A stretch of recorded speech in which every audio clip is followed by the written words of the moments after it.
નમસ્કાર દર્શક મિત્રો, શિનોર સમાચારમાં હું મેઘા અગ્રવાલ આપનું હાર્દિક સ્વાગત કરું છું. આપ જોઈ રહ્યા છો શિનોર સમાચાર અને નજર કરીએ આજના મુખ્ય સમાચાર.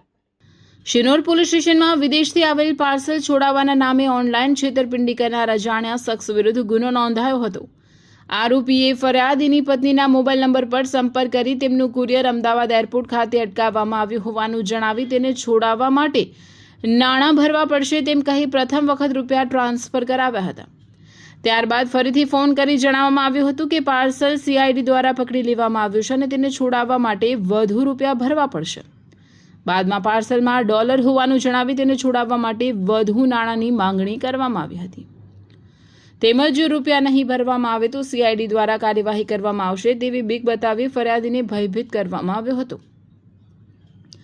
આ રીતે આરોપીએ અલગ અલગ બહાના લાલચ અને ભયનો માહોલ ઊભો કરી ફરિયાદી પાસેથી ઓનલાઈન તથા બેંક એકાઉન્ટ મારફતે કુલ રૂપિયા 1,45,000 ટ્રાન્સફર કરાવ્યા હતા. જો કે ફરિયાદીને કોઈ પાર્સલ કે નાણાં પ્રાપ્ત થયા ન હતા, જેથી પોતાની સાથે છેતરપિંડી અને વિશ્વાસઘાત થયો હોવાનું જણાતા શિનોર પોલીસ સ્ટેશનમાં ફરિયાદ નોંધાવવામાં આવી હતી.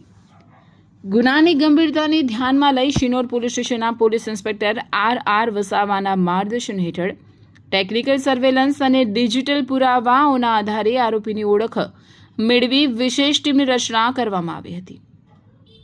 પોલીસે મહારાષ્ટ્ર રાજ્યના મુંબઈ ખાતે તપાસ હાથ ધરી આરોપી મોહમ્મદ નૌશાદ મોહમ્મદ જમરુલ શેખ રહેવાસી કાલાપાણી ભાઈખલ્લા મુંબઈને ઝડપી પાડી શિનોર પોલીસ સ્ટેશન ખાતે લાવી તેની વિરુદ્ધ કાયદેસરની કાર્યવાહી હાથ ધરી છે.